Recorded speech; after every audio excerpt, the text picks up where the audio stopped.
Muy buenas tardes, soy César Cicerchia. Los saludo en nombre de la Facultad de Ingeniería del Ejército y de la carrera Ingeniería en Informática en particular.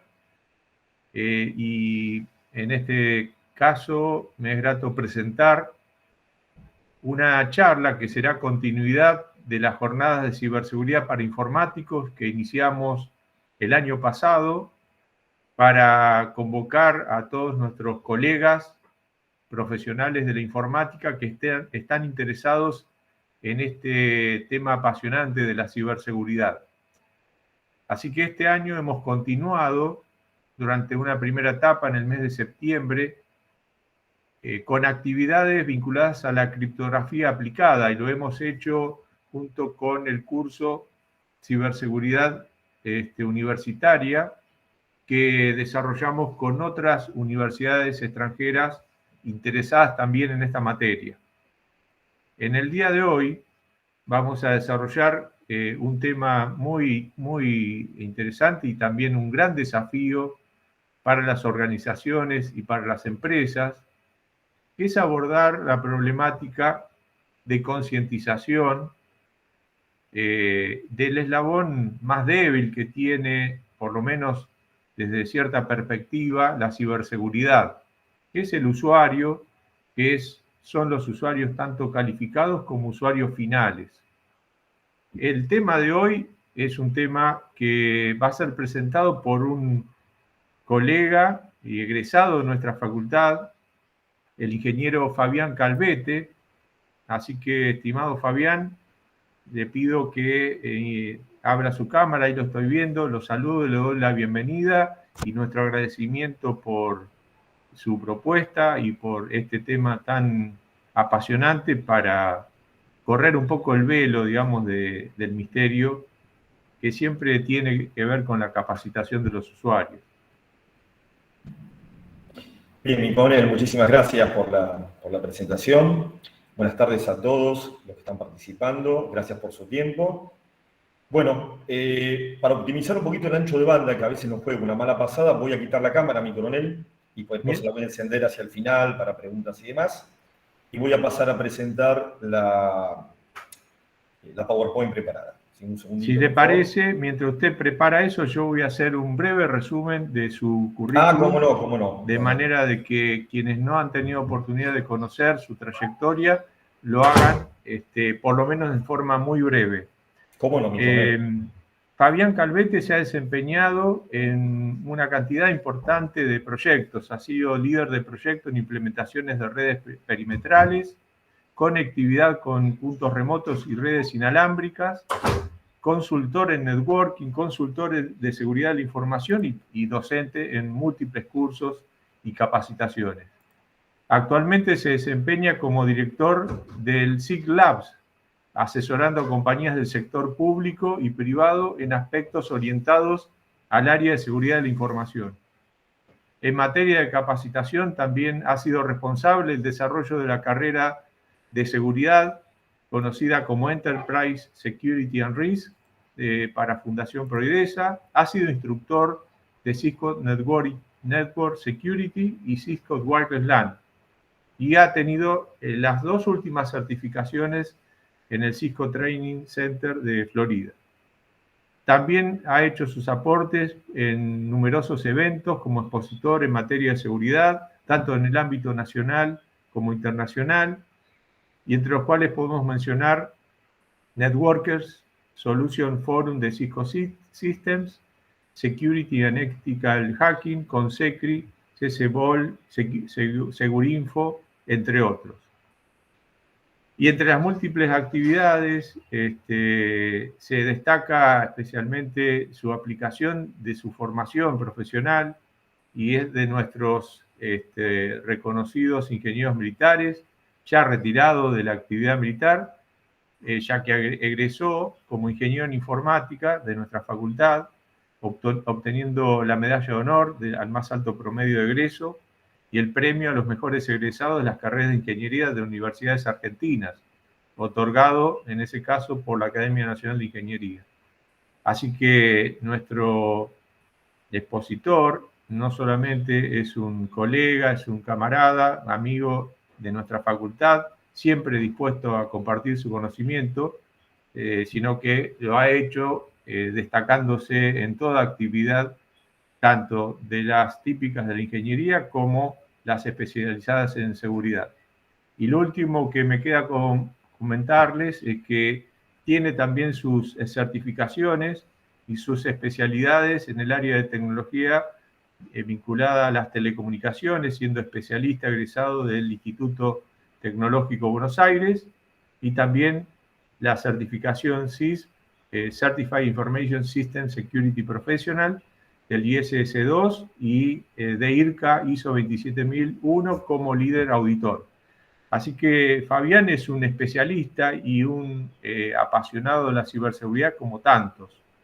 Y es el momento ahora de dejarles a él compartir su exposición y espero que sea de agrado de todo, que seguramente tendremos la oportunidad de hacer preguntas a través de un formulario que el administrador del evento nos facilitará a través del chat. Fabián, toda su palabra, por favor. Gracias. Bueno, Miconel, muchísimas gracias por la presentación. Le faltó decir que soy un gran cinéfilo, como van a notar en la presentación, porque vamos a hacer algunas analogías cinematográficas que nunca faltan en mis presentaciones. Simplemente, Miconel, para chequear de que se esté viendo la presentación en forma completa, ¿bien? Se ve perfecto, sí. Bueno, muy bien. Entonces, vamos a comenzar haciendo un breve repaso de la agenda que nos va a acompañar durante esta disertación. Vamos a hablar brevemente de algunos cambios tecnológicos, algunos hitos en los cambios tecnológicos que hemos experimentado en los últimos años, en lo referente a tecnologías de la información y las comunicaciones, principalmente por los beneficios que nos ha aportado, pero también los riesgos que estos beneficios, si no son implementados adecuadamente, pueden producir.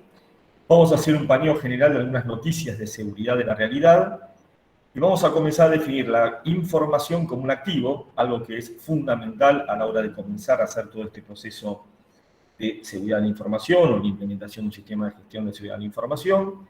Brevemente los principales principios de la seguridad, conocer también las principales amenazas y las vulnerabilidades que dichas amenazas pueden explotar, para hacer hincapié, ya dejando un poquito el lado técnico, en aquellas vulnerabilidades que son propias del personal, de los usuarios, donde es más difícil poder encontrar una remediación tecnológica, ¿no?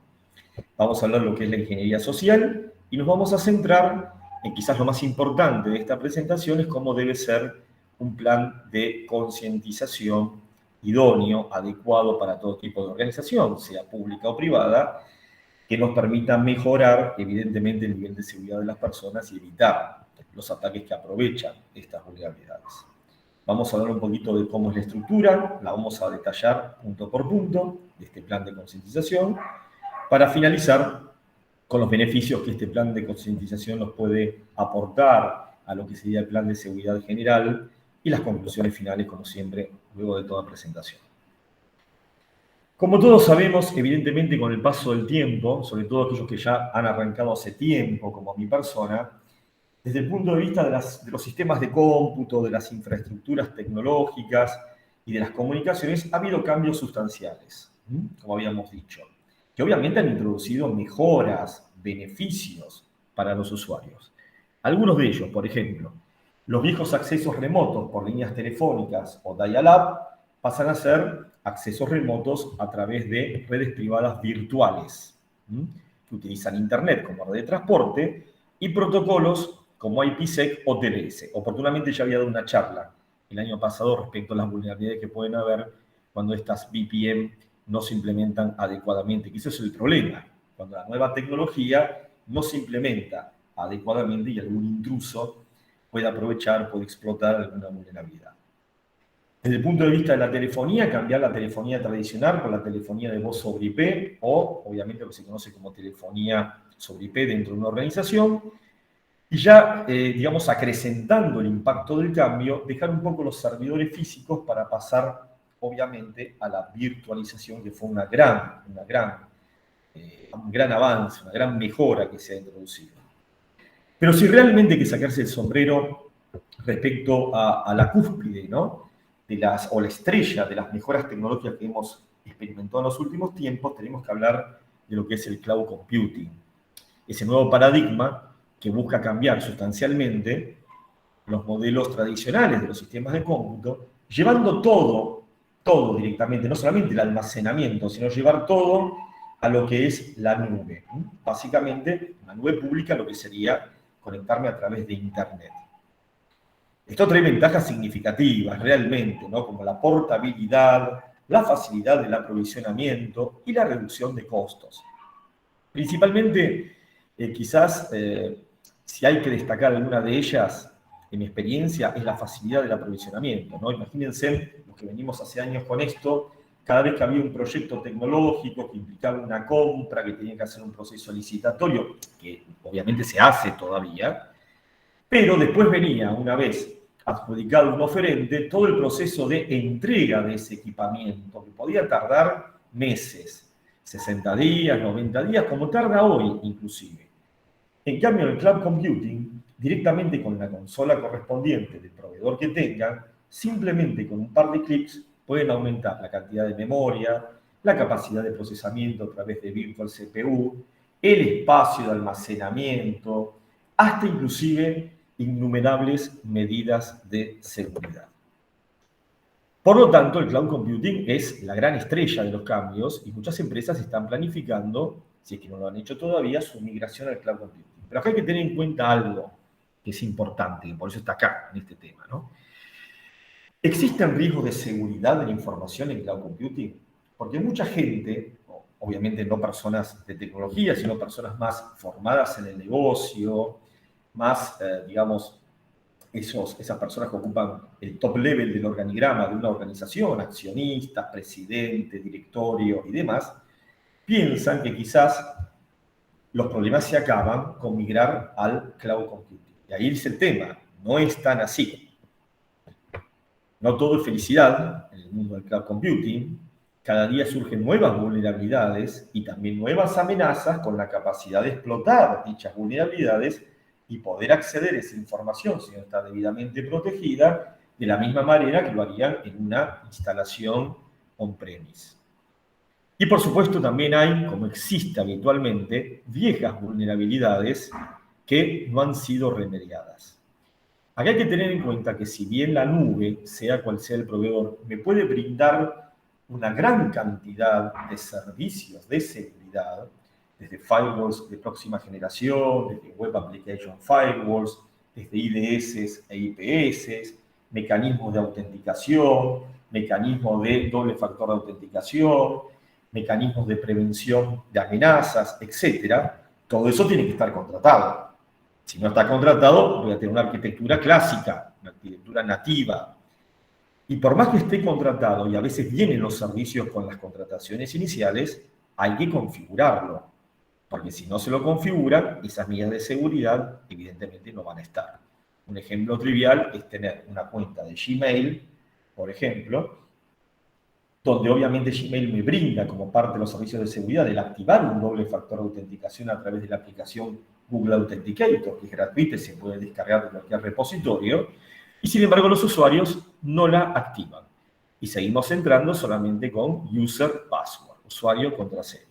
Entonces hay que tener en cuenta también no solamente las capacidades de seguridad que se pueden brindar en la arquitectura de cloud computing, sino también configurarlas, activarlas primero y configurarlas adecuadamente. Por todo lo anterior, siempre existen riesgos de seguridad. O sea, nunca hay un riesgo cero. Cada vez que alguien hace un análisis de riesgo, por más que ese análisis de riesgo no sea para una empresa, no sea siguiendo una metodología como la ISO 27005, Mayerito, lo que fuera, sino que el análisis de riesgo lo puede hacer una persona común cuando toma una decisión, obviamente nunca vamos a dejar que el riesgo sea cero, nunca se va a poder dejar que el riesgo sea cero. Siempre va a quedar un riesgo residual, que obviamente surge por los controles que uno implementa para bajar ese nivel de riesgo. Entonces siempre va a existir, evidentemente, un riesgo de seguridad, por más que estemos en una arquitectura súper, como puede ser el cloud, la nube o el cloud computing.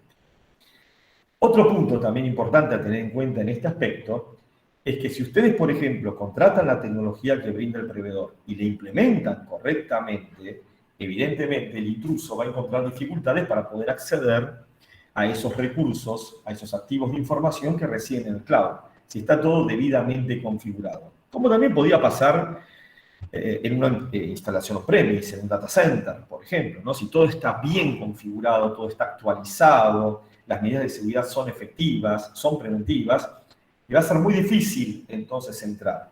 Entonces, ¿qué hace el intruso? En vez de ir a donde están los recursos informáticos en la nube, apuntan al otro extremo de la conexión, que es el usuario.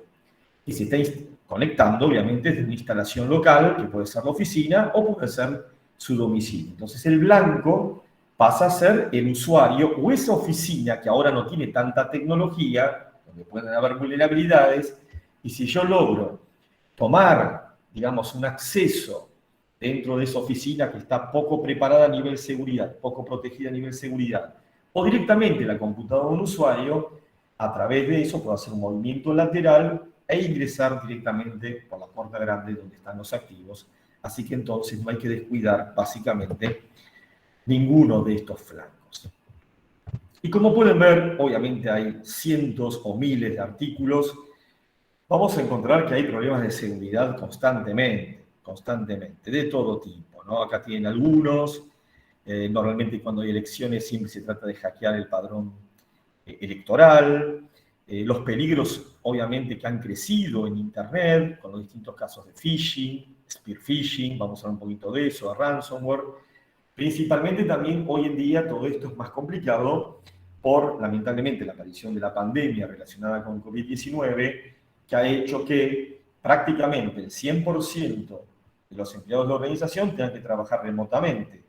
Y algunas organizaciones estaban preparadas para eso y tuvieron que salir a hacer configuraciones, como yo llamo on the fly, que básicamente son muy básicas, porque obviamente quieren asegurar la conectividad y que el usuario pueda operar la aplicación, pero la parte de seguridad puede quedar relegada, ¿sí? Sobre todo si no estaba tan preparada. Ahora eso se está revirtiendo un poco, porque las empresas están cada vez pidiendo que la gente vaya nuevamente a trabajar. Va a depender un poco de cada organización, de cada situación, ¿no? Obviamente otro tipo de noticias son las típicas de cuando prenden una campanita y toman fotografías que no se deberían tomar. Acá tenemos el caso de la agente Romanov, ¿sí?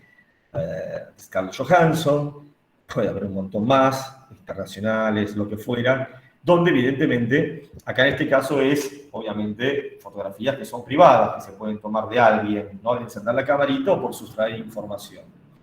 Y también es muy común, sobre todo últimamente con la aparición del ransomware y demás, donde no solamente tenemos la indisponibilidad de la información, se afecta la disponibilidad al cifrarme los archivos, al explotar una vulnerabilidad y cifrarme los archivos de ofimática o aquellos archivos que son críticos para una persona o una organización, sino que también amenazan con publicarlos, que no solamente afectan la confidencialidad, la disponibilidad al cifrar los archivos y al no poder acceder a archivos importantes o directamente a la máquina, en algunos casos si se cifran archivos propios del sistema operativo, sino también revelar información que puede ser sensible si es que no se paga la famosa recompensa, normalmente materializada con una criptomoneda, ¿no?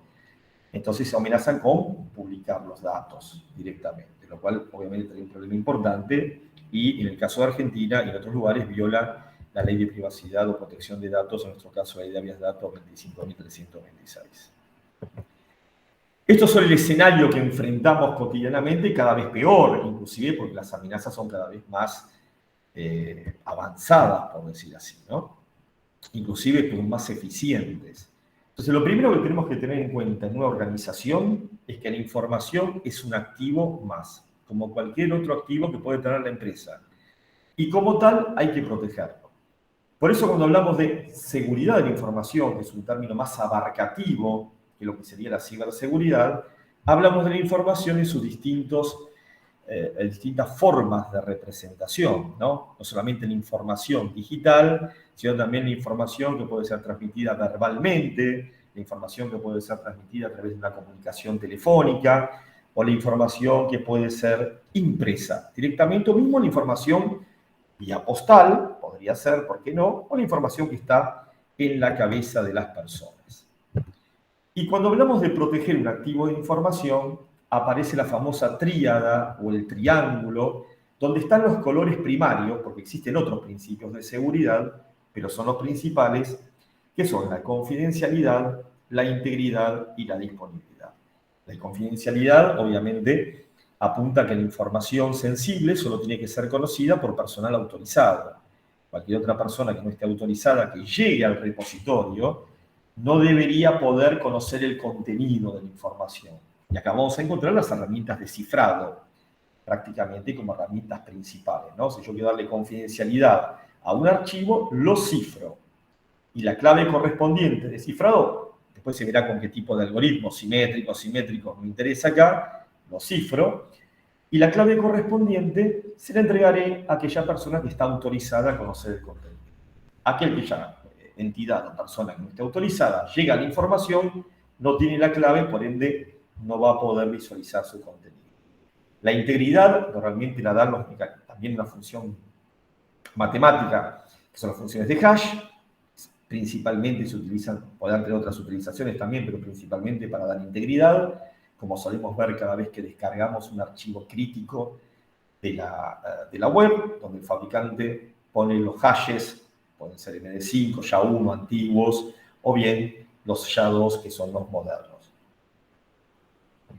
Y la disponibilidad, donde obviamente, como dijimos hace un rato, cuando hablamos del caso del ransomware, la información tiene que estar siempre disponible para todo personal autorizado que necesite hacer uso de ella. Por lo tanto, obviamente, esta tríada, este triángulo, constituye los colores primarios. Después uno puede hablar también de confiabilidad, puede hablar también de autenticidad, puede hablar de no repudio, pero lo que hay que asegurar normalmente son estos tres principios básicos. Y hay que aceptar que los activos de información están expuestos o pueden estar expuestos, depende de la situación, a amenazas, ¿no? Lo importante es que existen amenazas. Esto es algo que a veces ciertos directores, gerentes dicen, no, pero ¿a quién le va a interesar lo que hacemos acá, este negocio? Señores, las amenazas siempre existen. Si vamos a una analogía desde el punto de vista biológico, es como decir, en el ambiente siempre van a haber virus y van a haber bacterias y puede haber microbios. Pero puede ser que no me afecten mi organismo. ¿Por qué? Porque mi organismo está en condiciones, porque como adecuadamente, porque no fumo, porque descanso, porque hago actividad física. Entonces mi organismo, mi mecanismo defensivo, está ok. Entonces esos virus y esas bacterias que están en el ambiente no me afectan. Pero si mañana tengo un problema X que me afecta la alimentación, donde no duermo bien, donde empiezo a fumar, donde empiezo a tomar, o empiezo a hacer una vida sedentaria o caigo en depresión, mi sistema inmunológico, evidentemente, se quiebra. Entonces, esos mismos virus o esas mismas bacterias que estaban siempre presentes en el ambiente me afectan. Explotan alguna vulnerabilidad propia de ese sistema inmunológico, digamos, débil, y me enfermo. Y tendré que hacer un tratamiento para recuperarme. Entonces, esa es la analogía para hacerles entender a las personas que las amenazas siempre existen. Cualquiera que pone un syslog en un dispositivo de perímetro va a ver la cantidad de tráfico que existe vinculado a la posible explotación de alguna vulnerabilidad, inclusive triviales, ¿no? Buscar puertos relacionados con NetBIOS o vulnerabilidades que han sido antiguas, pero todavía las seguimos buscando para ver si alguna arquitectura cae y se puede explotar. Entonces, se habla de una amenaza y se habla de un agente de la amenaza, que es el que toma ventaja de la presencia de alguna vulnerabilidad, normalmente definida como la ausencia o debilidad de un control, ¿no? Si un sistema informático, una infraestructura puede ser vulnerable por la ausencia de un control, le falta el control, o si bien el control existe, el control es débil. Entonces la amenaza, o el agente de la amenaza, toma ventaja de esa vulnerabilidad y produce lo que se conoce como amenaza. Para entender un poquito qué es el agente, la amenaza y la amenaza, un ejemplo trivial puede ser: la amenaza podría ser el daño severo a equipamiento de procesamiento crítico. Por ejemplo, un servidor de máquinas virtuales que soporta aplicaciones críticas, ¿no? La amenaza puede ser ese daño severo. El agente de la amenaza puede ser el fuego. producto de un incendio. Algo que puede suceder lamentablemente en cualquier situación, independientemente de donde esté emplazado el data center. ¿Qué vulnerabilidad se explota?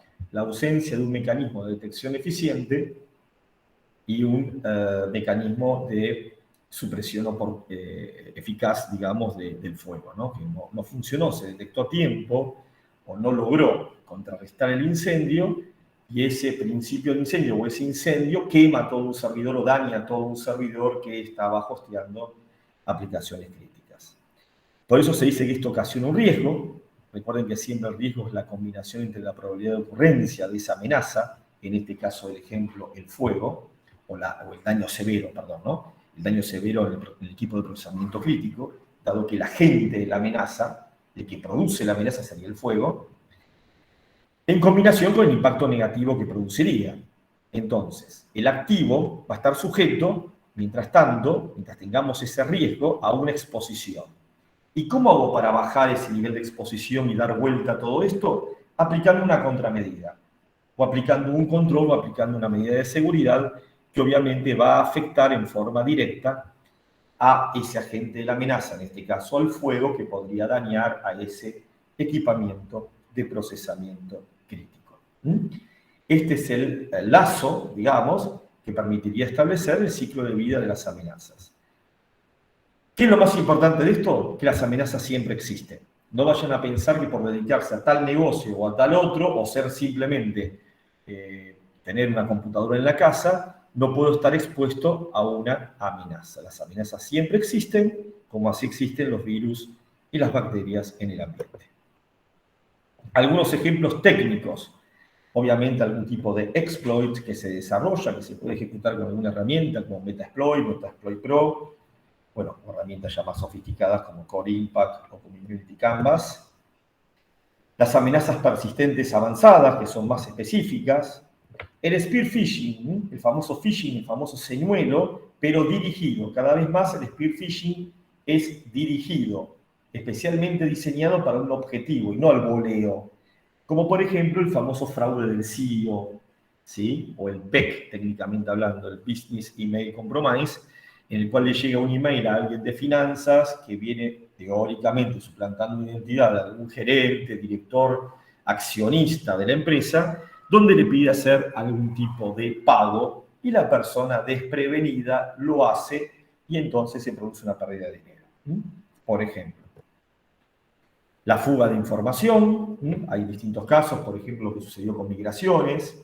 A veces la fuga de información puede ser porque se explota una vulnerabilidad, se toma la información y luego se publica en un determinado sitio, ¿sí? Que puede ser dentro de la dark web o más abierto, con Internet superficial, caso que pasó con la revelación de documentos recientemente. La cuestión es que la información se fuga por algún tipo. A veces puede ser que no sea por una vulnerabilidad propia de la organización que, digamos, es responsable del tratamiento de esos datos, sino que puede ser, por eso hay que tener mucho cuidado con los accesos que tienen permitidos otros lugares con distintas tecnologías para poder hacer consultas, porque la vulnerabilidad puede ser explotando un extremo y no directamente la propia base. Pero si yo exploto un extremo y tomo control de un extremo que tiene permisos para consultar datos, obtengo los datos de esa forma. Como pasó en el caso de Red Hat, por ejemplo. Tema de ransomware. En mi época, años atrás, cuando estudiamos con el coronel Mancilla, con Ayelén, todavía me estaba acordando de Ayelén. Lo más importante era el virus informático, ¿no? Uno decía el virus con los distintos tipos de virus que había. Bueno, hoy ya eso se llama malware, hay distintos tipos de código malicioso, donde están los virus, los gusanos, los troyanos, los keylogger, pero obviamente el ransomware es sin duda el que más prensa tiene y el más temido, ¿no? Cuando algún tipo de código explota una vulnerabilidad, se esparce por la red, utilizando un medio de comunicación, utilizando carpetas compartidas, y me empieza a cifrar los archivos que normalmente son los de ofimática. Esto ya venía existiendo desde hace mucho tiempo, aunque tenemos que decir que el auge principal fue con WannaCry, Petya, NotPetya, cuando se explotaba la famosa vulnerabilidad de Microsoft MS-17010, ¿no? Que obviamente siempre existía una remediación antes, pero que nadie la había aplicado y por eso pasó lo que pasó.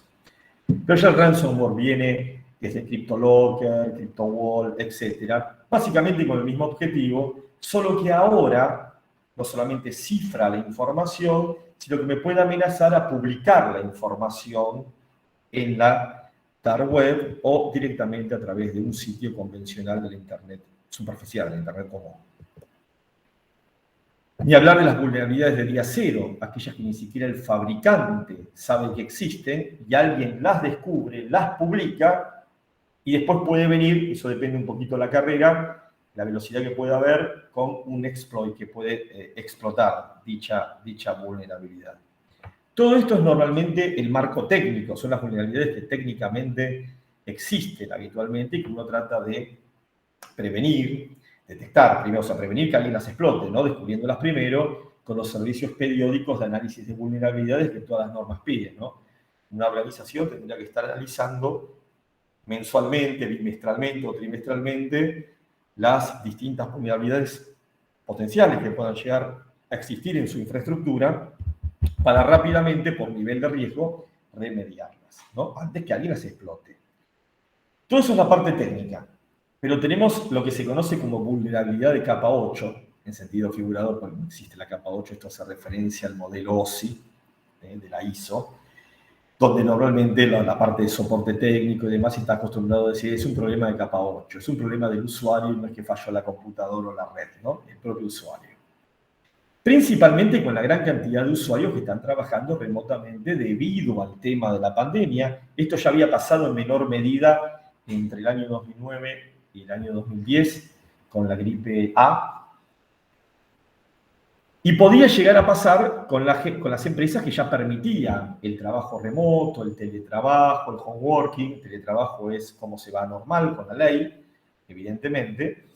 Cuando, por ejemplo, se utilizaban computadoras o dispositivos que no estaban bajo el control de la organización y no se colocaba ninguna medida tecnológica del lado de la empresa donde se estaba accediendo para controlar ese tipo de posibles problemas. Porque ustedes saben que es posible que una empresa pueda tomar una metodología llamada BYOD, Bring Your Own Device, traiga su propio equipo, donde usted usa su computadora que se siente más cómodo y demás, pero yo pongo las medidas de seguridad para que no me entre nada, ¿no? O sea, o le doy un equipo masterizado por la gente de seguridad, que está obviamente todo cerrado para hacer solamente lo que las actividades operacionales de la empresa le permitan, o bien traiga su propio equipo, pero yo voy a poner los controles necesarios para que obviamente no se filtre o no se introduzca ningún código malicioso, exploit, ni nada por esto.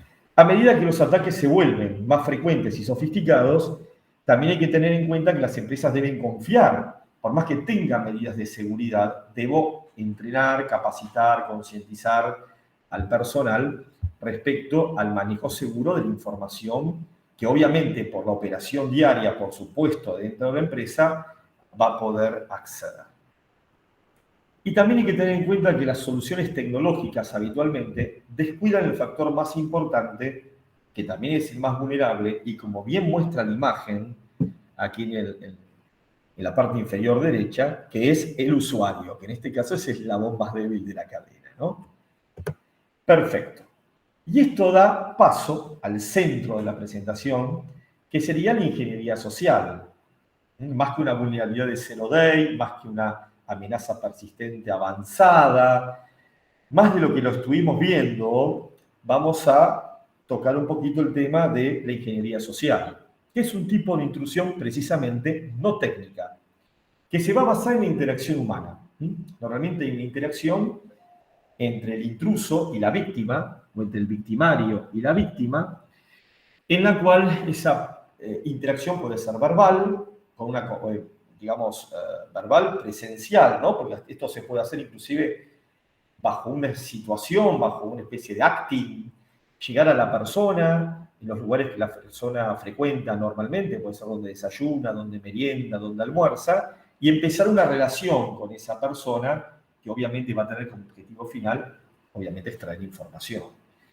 Podría ser verbal telefónicamente, como se hace en algunos pentesting, digamos, en la cual se toma contacto con personas que se eligen previamente, para hacer el famoso cuento del tío, porque no deja de ser un cuento del tío, y lograr ese objetivo que es obligarlos a revelar, sin que se den cuenta, información sensible, violando obviamente una política de seguridad. Y la interacción puede ser escrita a través de un email especialmente preparado, que va a venir con un hipervínculo, seguramente, para que la persona haga clic y vaya a una pantallita y coloque credenciales, caso de un phishing, o descargue un archivo, caso de ransomware. Siempre el objetivo va a ser tratar de obtener información sensible de la organización, que pueden ser credenciales, o puede ser cierta información confidencial vinculada a algún tipo de proyecto, ingeniería, etc. Normalmente el hilo conductor de la metodología implica, como siempre, recolectar información. Esto es igual que un ataque técnico. Primero invierto tiempo en recolectar información. ¿Para qué? Para seleccionar el objetivo correcto. En el caso de un ataque técnico, recolecto información, relevo la superficie de ataque para elegir los vectores de ataque que con mayor probabilidad me lleven al éxito del ataque. En este caso, tengo que elegir las personas, digamos, propicias para ejecutar este tipo de ataque, que no va a ser una persona de seguridad de información normalmente, ¿no? No va a ser un gerente de seguridad o personal de seguridad. Es difícil que sea gente de sistemas de información. Van a buscar otro tipo de perfiles dentro de la empresa. ¿Sí? Empleados, operativos, secretaria, alguna secretaria o secretario de algún personal jerárquico que tiene muchos accesos o accesos privilegiados que normalmente pueden compartir con esa persona para que le haga alguna actividad. Tratan de buscar perfiles que sean más susceptibles a ser el blanco del ataque. Y luego realizar el ataque, donde hay partes obviamente psicológicas, donde se puede atacar el ego de la persona, se puede hacer condolencia con la persona, se puede intimar a la persona, distintas formas de llegar a la persona para obligarlos a revelar información. Ahí tienen el viejo y querido gráfico del zorrito que intenta entrar al gallinero. Bien, ¿cómo eran los ataques de ingeniería social hace tiempo, cuando yo empecé a estudiar todo esto? Bueno, habitualmente venían con algo de morbo, siempre. Diría yo, con todo respeto, estilo crónica, ¿sí? Donde seguramente mataban a alguien conocido, pero esto me cansé de verlo, y siempre había algún videíto donde estaba el cuerpo de la persona, estaba la persona en un estado calamitoso, que siempre uno trata y dice, lo veo, no lo veo, ¿no? Con algunas escenas que pasan hoy en día termina siendo el clic, ¿no? En este caso, el fallecimiento de Britney Spears, cuando la princesa del pop, si no me equivoco, tuvo sus primeras caídas con el tema de la droga y demás, ¿no? La mataron, obviamente, ¿no? Y se observa las fotos y un video captado en la clínica donde Britney se suicidó. No es la primera vez que Britney pasa por una clínica, ahora está un tema con el padre, ¿no? Con el tema de las posesiones. Si la joven cantante se pintó el número 666 en la cabeza, es decir, se pensaba que era Damien Thor, ¿no? Evidentemente. Y le dijo a las enfermeras que era el anticristo. Bueno, para aquellos que no recuerden, Damien Thor era el protagonista de la película La Profecía.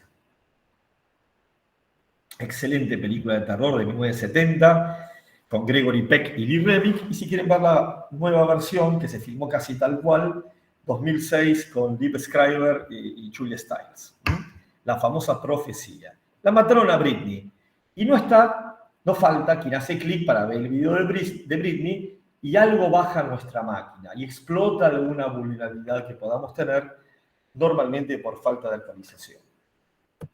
Este otro también clásico, donde matan a Verónica Castro. Para aquellos que no la recuerdan, es la madre de Cristian Castro, el cantante, y una gran estrella mexicana de muchas novelas de éxito, ¿no? Inclusive hasta vino a filmar en Argentina.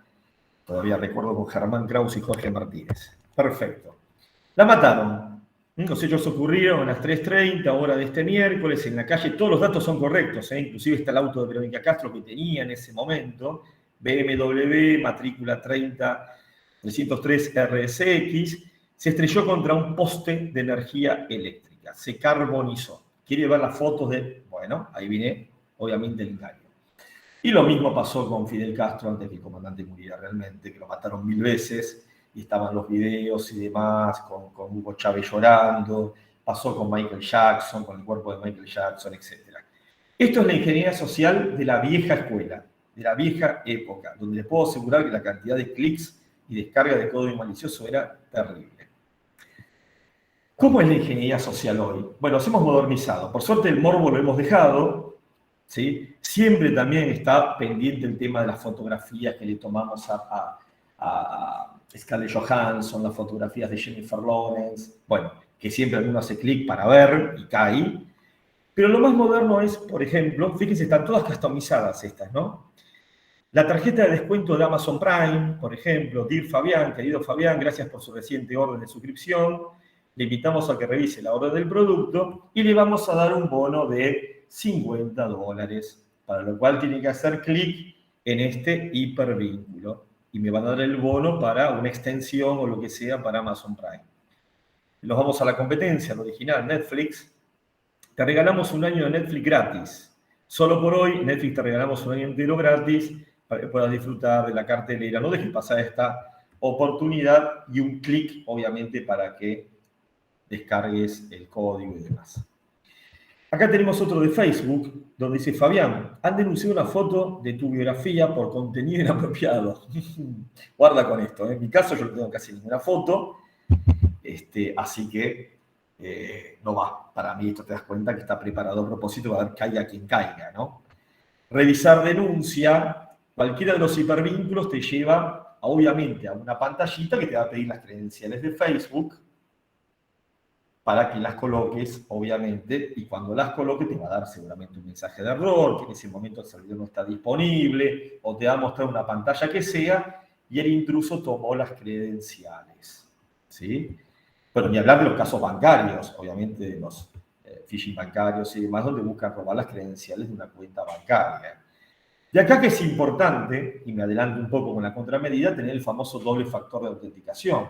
Como dije hace un ratito con el tema del Gmail, que no todos lo habilitan. Hoy hay que tratar de habilitar, cada vez que se pueda, cada vez que la aplicación lo permita, obviamente un doble factor de autenticación, de tal forma que si me agarran una contraseña porque es trivial, pues también podría ser ataque de fuerza bruta, los clásicos, diccionario o simplemente suposición, también por ingeniería social, también por haciendo un poco de OSINT, de Open Source Intelligence, empezar a ver los gustos de la persona, los hobbies de la persona, y tratar de determinar, adivinar, guess attack, ataque por suposición, cuál puede ser la password correspondiente de una determinada credencial, sin hacer un caso de phishing específicamente. Eso ya existía antes, ¿no? Por eso que las credenciales tienen que ser compuestas de, o por distintas palabras, o por distintos componentes que no estén relacionados a la vida de uno, a la mascota, a las preferencias que puede tener, a fechas, etc., ¿no? Todo lo que normalmente forma parte de una política de seguridad de contraseñas, una política de complejidad. Bueno, obviamente con el tema de COVID esto se ha multiplicado también, declaración de entrega de COVID, estimado cliente, dada la situación de COVID-19, queremos informarle que a continuación el Ministerio de Salud ha tomado las medidas, baje las medidas, clic en el hipervínculo, acá lo mismo de la Organización Mundial de la Salud, y abajo a la izquierda tenemos un acceso gratuito de Netflix. Todo esto está preparado con herramientas específicas, ¿no? Que simulan provenir del verdadero fabricante, de la verdadera entidad, pero realmente es un señuelo, como enseguida vamos a ver. Por eso, al margen de tener medidas técnicas que obviamente deben existir, todo lo que tiene que ver con IPS, por ejemplo, IDS, firewalls de próxima generación, controles anti-malware o Advanced Malware Protection en el perímetro, en las estaciones de trabajo, siempre por capas, todo eso continúa. Tenemos que trabajar la última capa, que es el usuario. ¿Y cómo se trabaja? Concientizándolo, haciendo un proceso de Security Awareness, que consiste en una acción que se relaciona con la toma de conciencia acerca de una determinada situación. Eso es lo que es concientizar. Mire, si usted hace clic en este correo sin mirar o coloca su credencial en una ventana donde no tiene realmente la seguridad de que sea una aplicación legítima, bueno, puede pasar esto. Hacerlo tomar conciencia de las consecuencias de una decisión. Puede bajar un código malicioso que puede cifrar todos los archivos de la red y deja a la empresa sin trabajar, o bien puede estar suministrándole credenciales de la organización o suyas, porque esto puede ser también en la casa, a un intruso que posteriormente puede usar esas credenciales para suplantar su identidad, vaciar su cuenta bancaria, bueno, etc. Hacer comentarios en su nombre, y después hay que comprobar que uno no fue, etc. Concientizar, esto es importante, es un proceso que se ejecuta mediante un plan anual. ¿Por qué remarco esto en negrita y subrayado? Porque muchas veces nos ha pasado en años, ya casi, ¿cuánto? 15 años que tenemos la empresa, junto a Hernán Raciati, donde nos llaman para dar alguna charla. Fabián, ¿podés venir, o Hernán, pueden venir a dar una charla referida a manejo de password, manejo de información, cuáles son las principales amenazas? La famosa charla, ¿no? Que no digo que no sea útil, de hecho es una forma muy idónea de presentar contenidos, entre otras, ¿no? También se usan plataformas online de learning en la actualidad. Pero una charla se da, puede durar, ¿cuánto? 45 minutos, 60 minutos, depende del tipo de público, el tiempo disponible, y tiene como un efecto reducido, no permanente en el tiempo, ¿no? Si fuese la charla. O sea, a los 2 o 3 meses se la lleva el viento. Por eso se habla de que tiene que haber un proceso, que es el que voy a estar explicando cómo se estructura un proceso, donde esto se puede ejecutar anualmente, al margen de que hay muchos temas que tratar, dependiendo del estado, la línea base o el estado de concientización que tenga la organización. No está de más remarcar que educar no es lo mismo que capacitar, que no es lo mismo que concientizar que lo que estamos hablando ahora, ¿no? De hacer tomar conciencia de una determinada situación y las decisiones que ustedes pueden adoptar y que pueden provocar, digamos, algún tipo de efecto negativo en la organización. Entonces, ¿cómo sería la estructura de un plan de concientización que debería formar parte del plan de seguridad de toda organización? Y cuando digo toda organización me refiero a pública, privada. No importa su orientación comercial o bien sea una organización sin fines de lucro, cualquier tipo de entidad, pública o privada. Debería tener, lo vamos a ir desarrollando, objetivos, obviamente siempre que voy a planificar cuál es mi objetivo, cuál es mi meta, cuál es el propósito a alcanzar. ¿Qué alcance va a tener respecto a quienes van a participar, ya sea para el diseño y desarrollo del plan o como participantes del plan? ¿Cuáles son las áreas? Si va a ser cuántas filiales por regiones, etcétera. Responsabilidades de las personas que van a intervenir en el diseño y desarrollo e implantación del plan. Medir una línea base para saber de dónde parto, cuál es la situación de la organización en materia de seguridad, porque rara vez puedo partir de cero. Algún conocimiento deben tener. Entonces, para no ser redundante, tengo que tener en cuenta esa línea base. Definir los tópicos de enseñanza, lo que yo llamo militarmente los motivos particulares de enseñanza sobre los cuales se va a estructurar el plan anual. Con todo esto, desarrollar los contenidos que van a ser los materiales de capacitación, y tenemos contenidos principales y contenidos de refuerzo, que como bien dice su nombre, van a reforzar las ideas fuerza de ese contenido principal. Seleccionar cómo presentar los contenidos, bueno, esto puede ser con presentaciones presenciales, o bien remotas, podría ser como este caso, o usando plataformas de e-learning, que se usa muchísimo esta opción. Definir métricas, obviamente para establecer la efectividad del plan, para saber si el plan se cumple, entonces con métricas claras que sean fácilmente observables, medibles.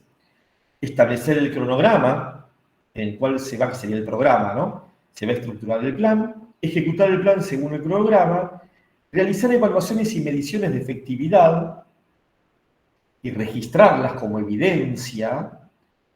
Determinar en base a esto nuevos controles preventivos, detectivos o correctivos que puedan surgir de de este plan y que no hayan tenido en cuenta o no hayan surgido cuando se hizo el análisis de riesgo correspondiente. Y obviamente, como siempre, esto es un lazo cerrado, retroalimentar el proceso de concientización para el próximo año o para la próxima etapa, cumpliendo con el concepto de mejora continua. Entonces, vamos a detallar algunos puntos de esta estructura. Objetivo, bueno, obviamente, vamos a suponer que partimos un poco de cero, ¿no? Una organización que no viene haciendo esto y que va a empezar a hacerlo para tratar de mitigar las vulnerabilidades propias de personal. La persona, ¿no? Comprender el concepto de información, qué es información, qué es un activo de información. Comprender los principios de seguridad, la famosa tríada que habíamos visto antes, el triángulo de confidencialidad, integridad y disponibilidad. Saber que existen amenazas, que siempre las hay, como dije, y que su origen pueden ser externas, pero también pueden ser internas, o de un enemigo interno. Asimilar que existen vulnerabilidades del lado del personal. Conocer cuál es la estrategia de la organización respecto a seguridad de la información.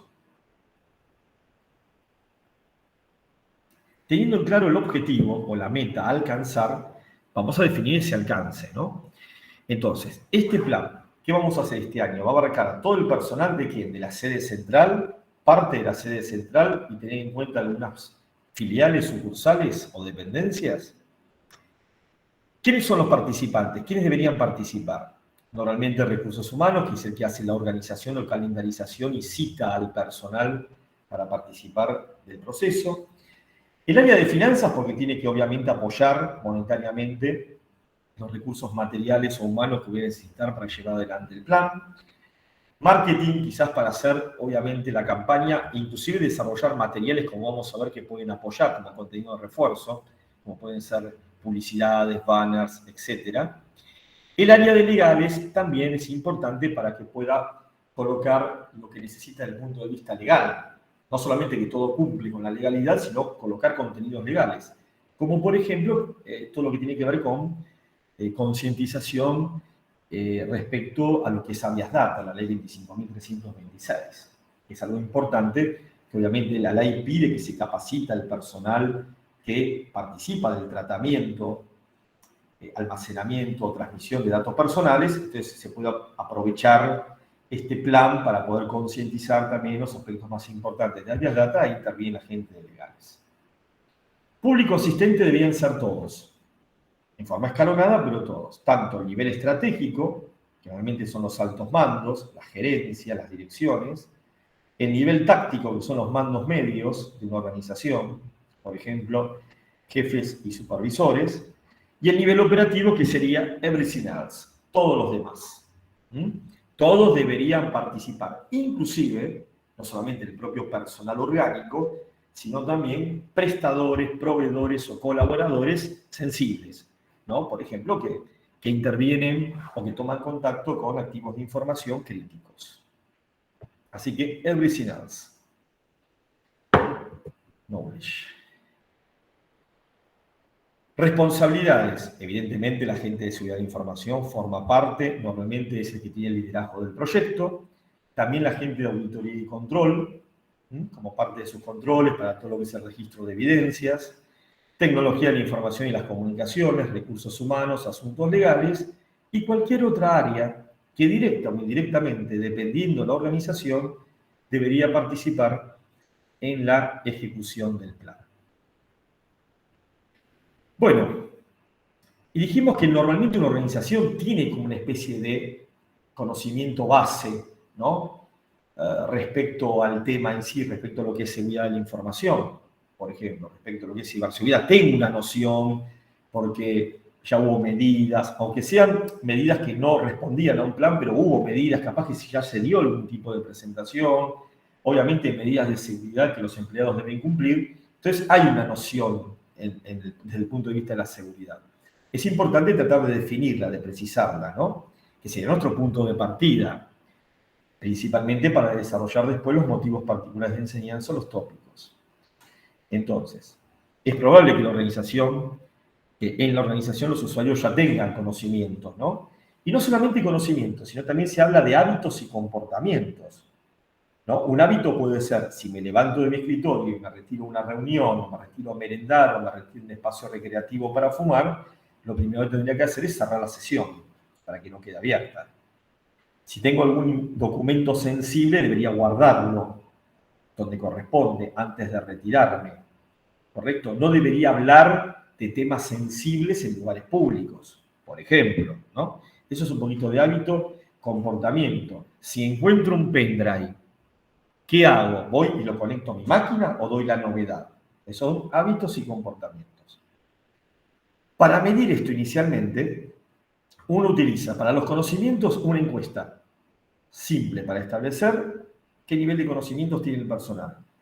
Y para medir hábitos y comportamientos, acá donde se intervienen las simulaciones, que siempre recomiendo que las simulaciones, por ejemplo de phishing o por ejemplo de ransomware, no sean intrusivas, para no ocasionar ningún tipo de afectación a los activos de información, ¿no?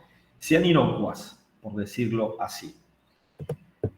Por ejemplo, y acá voy a usar la plataforma que ubicamos nosotros habitualmente, es una plataforma de concientización de usuarios que la usamos internamente y para brindar servicios. Así que acá hago un agradecimiento a los chicos de SmartFence, a Mauro Gracioni, a Fernando Testa y a Hugo Monela, que me autorizan siempre a usar parte de la plataforma para las presentaciones. Esto lo pueden hacer ustedes manualmente o con plataformas de concientización como esta, que es SmartFence. Entonces vamos a las encuestas. Pregunta número 1, básico, ¿no? Respecto al uso del correo electrónico. ¿Colocas asuntos a todos tus correos electrónicos? Te responderá sí o no. O sea, hay preguntas básicas, hay preguntas intermedias y hay preguntas, obviamente, más avanzadas. También referido a lo que es el correo electrónico. ¿Conoces para qué sirve el campo con copia oculta en un correo electrónico? Créanme que hay gente que no sabe qué es el CCO o el CCO, ¿sí? Que no es el Cisco Connection Online. Acá es muy interesante hacer una simulación de phishing o de ransomware, que se puede hacer por distintas áreas y en distintos momentos, ¿no? Primero hago de phishing a determinado personal, ransomware a otro. Y uso el señuelo, para el cual, por ejemplo, si usan una plataforma de concientización, hay decenas de señuelos armados, son un poco los que yo tomé para armar la presentación, o lo podrían customizar dependiendo del negocio. O podría usar una herramienta tipo GoFish, por ejemplo, ¿sí? Obviamente, para tener que declarar, como todo esto está autorizado por el área de seguridad, siempre obviamente con el menor conocimiento posible para lograr un comportamiento típico de la empresa, sino que todo el mundo sepa que van a hacer la simulación de phishing, habría que colocar los dominios donde se envíe el correo en las listas blancas, para que no haya inconveniente. Entonces, fíjense cómo funciona esto. Esto es lo que les presenté antes cuando hablábamos de las nuevas técnicas. Me llega el bonus de Amazon Prime, ¿no? O de Amazon.com. Hago clic en el hipervínculo y lo primero que va a pedir es que ponga las credenciales. ¿Sí? O sea, lo primero que tengo que hacer es abrir el correo. Abro el correo. Leo el correo donde me viene la tarjeta, el bonus, hago clic en el hipervínculo que me lleva una falsa ventana de ingreso de datos o de entrada de datos. Acá coloco mis credenciales y hago clic en enviar. Y ahí fui víctima de un ataque de phishing. Entonces, ¿qué hace la herramienta normalmente? ¿Qué es lo que habría que hacer? Sacar estadística respecto a cuántos emails con el phishing, con el señuelo, son enviados. No importa quién, eso lo pueden ver después, ¿no? O sea, se busca el pecado, pero no el pecador, ¿sí? ¿Cuántos emails se enviaron? De los emails enviados, ¿cuántos usuarios hicieron clic? O mejor dicho, abrieron el correo. Primer punto, abrieron el correo y no lo eliminaron. O directamente lo dejaron ahí, lo movieron a alguna carpeta y dan la novedad al equipo de gestión de incidentes. Entonces, ¿cuántos enviaron? De los enviados, ¿cuántos abrieron el correo? De los que abrieron el correo, ¿cuántos hicieron clic en el hipervínculo que me lleva a esta ventana falsa de entrada de datos? Y la última estadística, ¿quiénes colocaron algún tipo de dato e hicieron clic en enviar? Normalmente la herramienta no toma el dato, sino que detecta que algo colocaron, o sea que no se almacenan las passwords. No habría que almacenar las passwords. Y ahí tengo toda la estadística para saber cómo está la organización desde el punto de vista del phishing. Idem para ransomware. Me llega el email, en este caso es un email que se envía al personal de compras con el manual de la nueva plataforma de compras de la FIP o empresas que están dentro del sistema de proveedores de Estado, el CIPRO, y quieren saber cuáles son las nuevas condiciones de la FIP para presentarse a licitaciones. Me llega esto, donde teóricamente hay que hacer un clic en el hipervínculo para descargar, como ven acá, el manual de compras de la FIP. Y acá tienen otro caso donde me llega una multa de seguridad vial. Fabián Calvete, solicitamos que regularice el saldo de la infracción que se le adjunta. De no realizarse el pago en el plazo de una semana, deberá presentarse ante el correspondiente Bueno, y acá está teóricamente la infracción vial, donde ¿qué multa? Lo primero que va a ver, y obviamente uno va a hacer clic para poder descargar el archivo.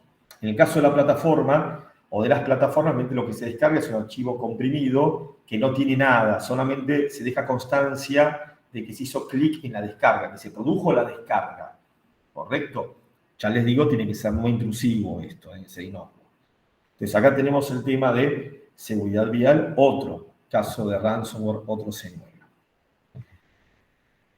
Tomada la línea base, ¿qué otra cosa se puede hacer como parte de la línea base también? Hacer recorridos por las oficinas para ver cómo son los escritorios, qué tipo de información tienen sobre el escritorio, si hay passwords escritas en algún lugar típico del escritorio, si hay personas que se hayan levantado y hayan dejado la computadora o la sesión abierta. Se puede también pedir estadísticas a la gente de tecnología de las herramientas de control sobre cuántos rechazos hay en filtros de contenido para ir a páginas que no son páginas que se necesiten o sitios web que se necesiten para la operación diaria, por ejemplo. Esas estadísticas pueden servir. Y lo que se puede hacer con autorización, que puede ser interesante, es hacer un dump en memoria, por ejemplo, de la lista de las contraseñas del sistema, de la arquitectura, que podría ser en una arquitectura Windows, bajarme el ntds.dit. Obviamente tengo que hacerlo con permisos administrativos, no es que voy a explotar nada, hago un dump, ¿no? Me bajo como bajar la SAM de una máquina local, o lo mismo el Shadow de una arquitectura Linux, y con herramientas típicas, Off-Crack, Rainbow Crack y demás, que las hay de todo tipo, tratar de, en un tiempo de, por ejemplo, 5 días, ver cuántas credenciales son fácilmente hackeables, craqueables, digamos, ¿no? De ese listado que me bajé, de ese hash que me bajé. ¿Sí? Y dar un porcentaje. Miren, el 100% de hashes del archivo que descargamos, el 50% son craqueables. No importa las de quién, ¿correcto? No importa cuáles son. Por supuesto, si se hace esto, una vez tomado el archivo, una vez hecho el dump de la memoria, se setea digamos, la política para que se cambie la contraseña en el próximo, se fuerza a cambiar la contraseña en el próximo inicio de sesión. Obviamente para que se cambien esas credenciales que uno accede, posteriormente no diga que las usaron para algún tipo de hacking, ¿no? Bueno, perfecto. Eso no todos lo permiten, pero es bueno, pues un buen cantaclaro para saber, miren señores, ustedes el 100% de contraseñas, el 80% se puede craquear por una herramienta pública en 5 días. En 5 días no es nada para un atacante, es el que tiene tiempo normalmente. Fabián. Adelante, mi coronel, sí. No, bueno, estamos más o menos a mitad del tiempo y quizás haya preguntas. Les recuerdo a los participantes que hay un link de un formulario, así que si quieren hacer preguntas lo pueden hacer a través del formulario, teniendo en cuenta que todavía hay varios puntos para tratar. Así que adelante, estamos muy bien en el horario. Bueno, perfecto. Sí, sí, así he reservado algo por si hay alguna pregunta o si quieren hacerla ahora, bienvenido sea. Bueno, establecida la línea base, ya sé cómo está la empresa, ya sé qué es lo que hay que trabajar en materia de concientización, me voy a fijar cuáles son los tópicos a desarrollar, los motivos particulares de enseñanza. Típicos motivos particulares de enseñanza o tópicos. Introducción a la seguridad, política de seguridad de la información, que debería tenerla la empresa, porque si no la tiene, no la puede incluir. ¿Me explico? Sería lógico de que, como parte documental, la organización tenga una política de seguridad. Trabajar sobre los acuerdos de confidencialidad, que es muy importante y a veces no se entienden, y esto, por ejemplo, es algo que manda la ley de habeas data, ¿sí? En su artículo 10, si no me equivoco, es el deber de confidencialidad. Obviamente, un tema que es muy común y hay que recalcarlo es el buen uso de las passwords, de cómo setear una password, de cómo hacer compleja una password. Obviamente ahí esto se puede reforzar con el doble factor de autenticación si se está implementando. Hablar un poquito de lo que es las técnicas de AAA, identificación, autenticación, autorización y accounting. No vayan a pensar en la década del 70 y el brujo. Ingeniería social, explicar lo que es la ingeniería social, qué puede pasar, casos resonantes, recientes. Buenas prácticas y riesgos en el uso del correo electrónico. Cuidado con el uso del correo.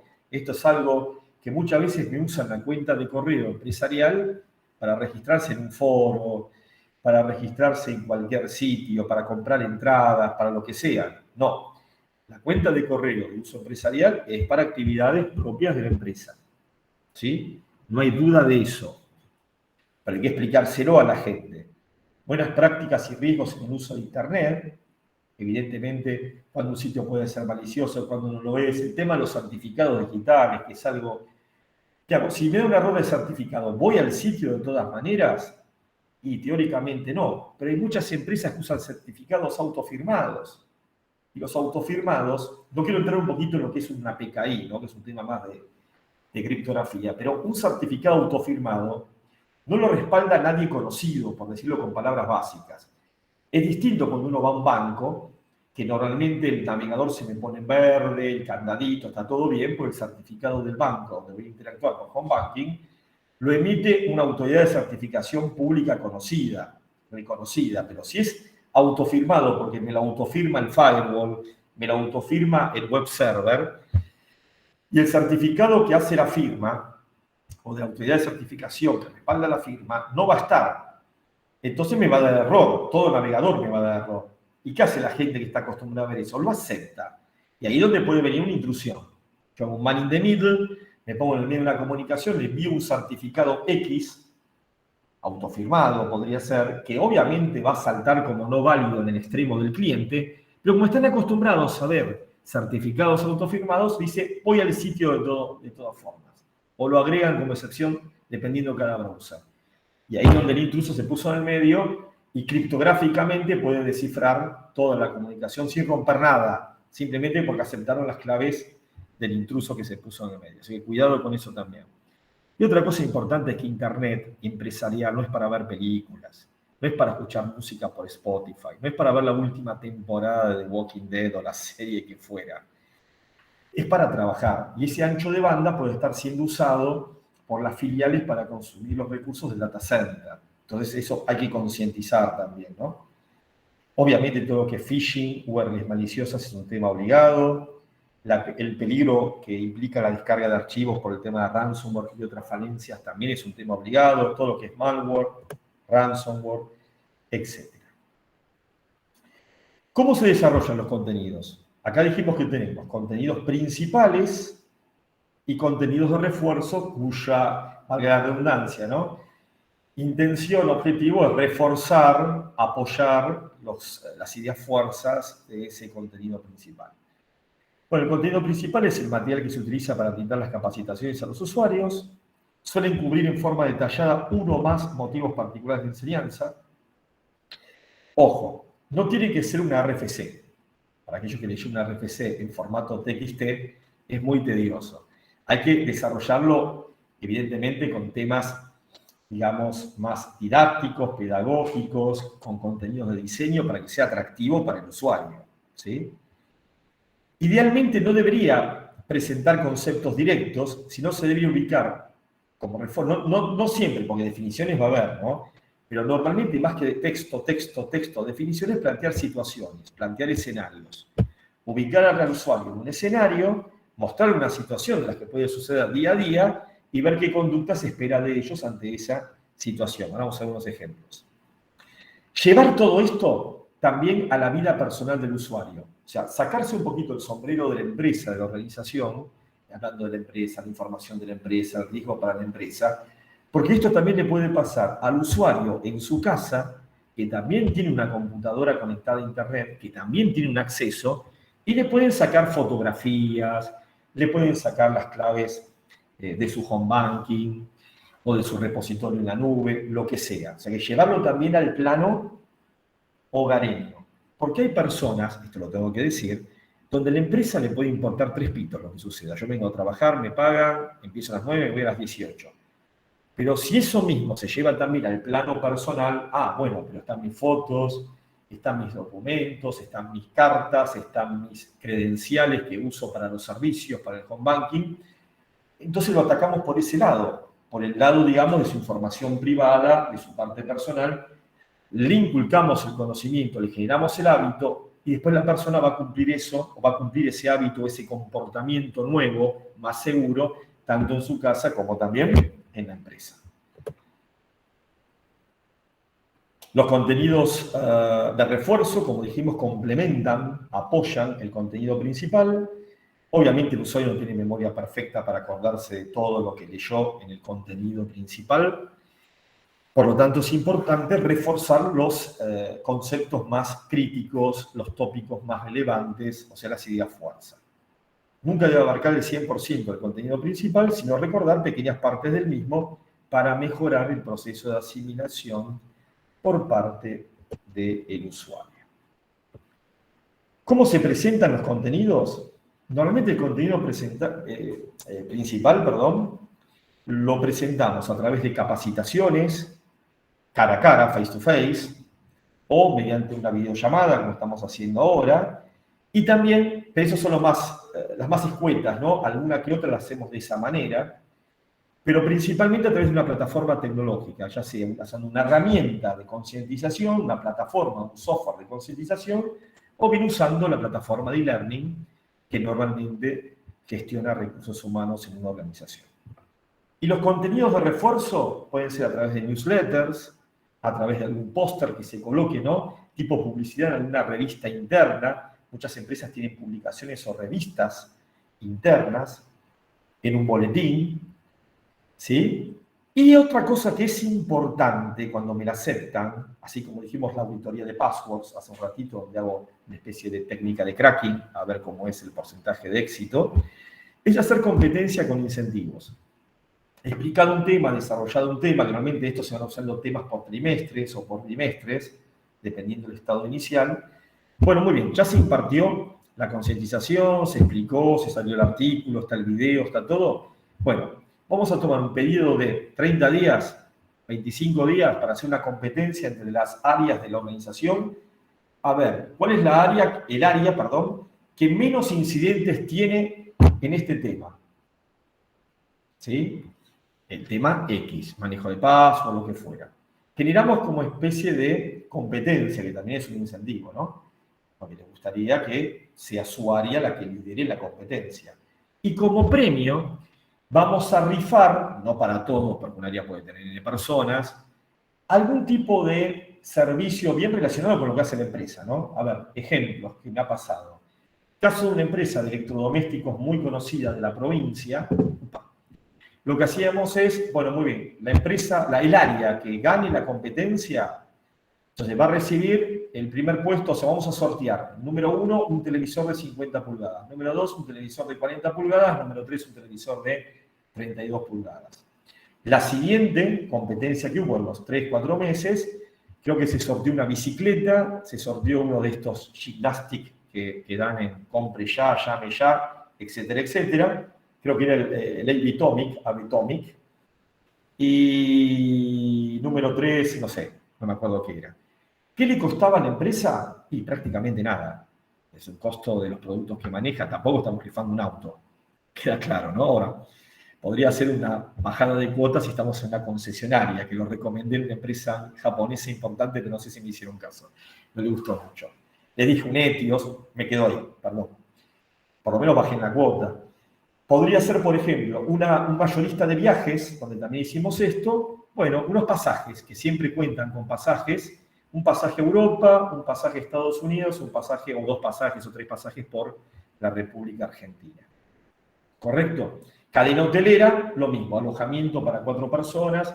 A ver, depende del tipo de negocio. ¿Correcto? Pero estos incentivos, créanme, cuando hay un incentivo, la gente se adhiere. Eso no cabe dudas.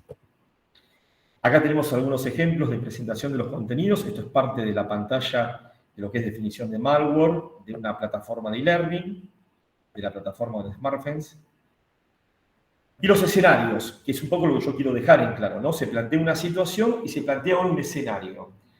Caminamos hacia nuestra oficina luego de una reunión y nos encontramos con un pendrive en el suelo. Noten esto, ¿eh?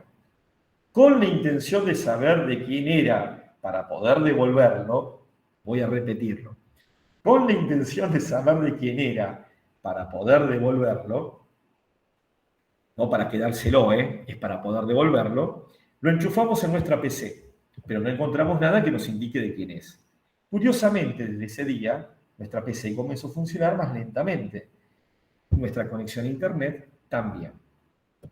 Entonces, viene la pregunta, después de plantear el escenario. ¿Es seguro conectar un medio extraíble en nuestra PC sin saber, qué contiene dentro? Y acá tenemos la sorpresa, ¿no? Abren la caja y sale el bebé de adentro. Me hace acordar a, mirá, Eugenio Derbez. No se admiten devoluciones. ¿Qué película? No es seguro, primera opción. Sí, ya que si posee algo peligroso, nuestro antivirus lo detendrá. No tentemos el diablo. Si uno salta en paracaídas y tiene su paracaídas principal y el paracaídas de pecho, bueno, yo voy a abrir el paracaídas principal. No voy a soltar el paracaídas principal y probar el de pecho a ver si se abre. No, que la situación me lleve a eso. ¿Me explico? Entonces, nada, tengo el antivirus, el antimalware, en realidad es un antimalware, ¿no? Es un EDR, pero se sigue diciendo antivirus. No lo tentemos. Ahora, si hay un código malicioso, bueno, tratemos de ver que lo frene. Sí, nada malo puede suceder. Evidentemente, la opción correcta es no es seguro. Entonces, ahí tenemos respuesta correcta, excelente, si la herramienta me contesta, me devuelve un feedback. Si el medio extraíble posee un malware, con una lección aprendida, ¿me explico? Este se instalará automáticamente sin nuestro consentimiento y comenzará a realizar acciones dañinas en nuestra PC. ¿Sí? Así que cuidado con los pendrive cuando encuentren un pendrive, porque algunas prácticas de ingeniería social bajan aplicativos de Hack 5 y demás, lo ponen en un pendrive y nunca falta el que agarra el pendrive y lo coloca en la computadora individual de cada uno y agarrarse.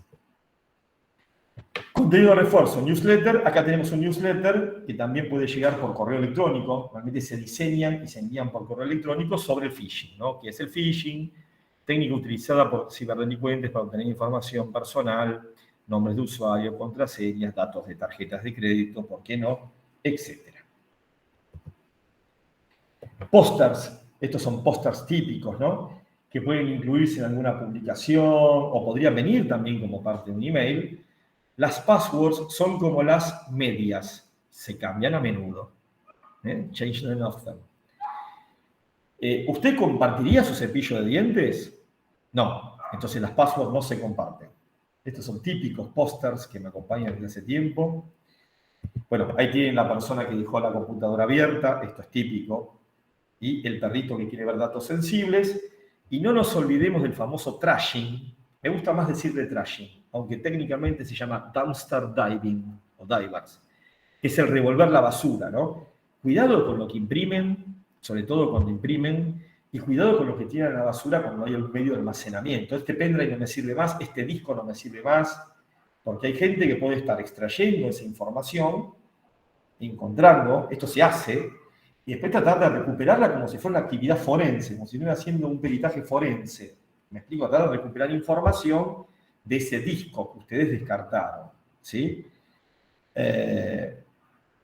Bueno, películas, por ejemplo, sin ser el tema del disco, pero habrán visto Argo, excelente película con Ben Affleck, que narra la historia en 1980, si no me equivoco, que fue la toma de la embajada de Irán, de los Estados Unidos en Irán, donde, cuando están tomando la embajada, lo primero que hacen por protocolo es romper toda la información con las famosas trizadoras de papel, ¿no?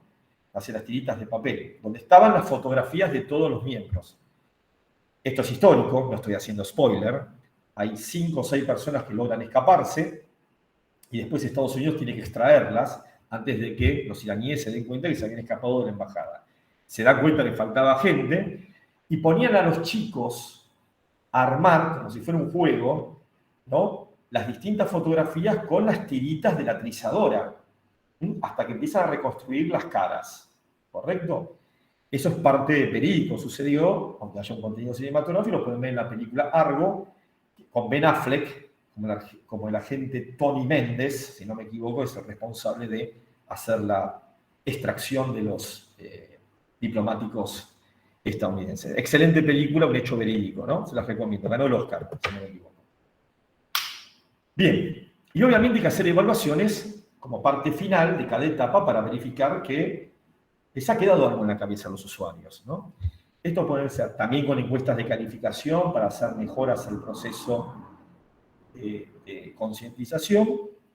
pero a su vez sirve para recoger métricas antes y después de cada acción, ¿no? Esto es importante. Por eso les decía, como parte de la línea base, realizar determinadas actividades para luego repetirlas posteriormente y verificar el resultado exitoso, ¿sí? Aparte que las evaluaciones son evidencias de que se ha ejecutado el plan, que lo van a pedir muchas normativas, ¿no? O auditorías. Usted realizó, concientizó, acá están las evidencias, acá están los exámenes.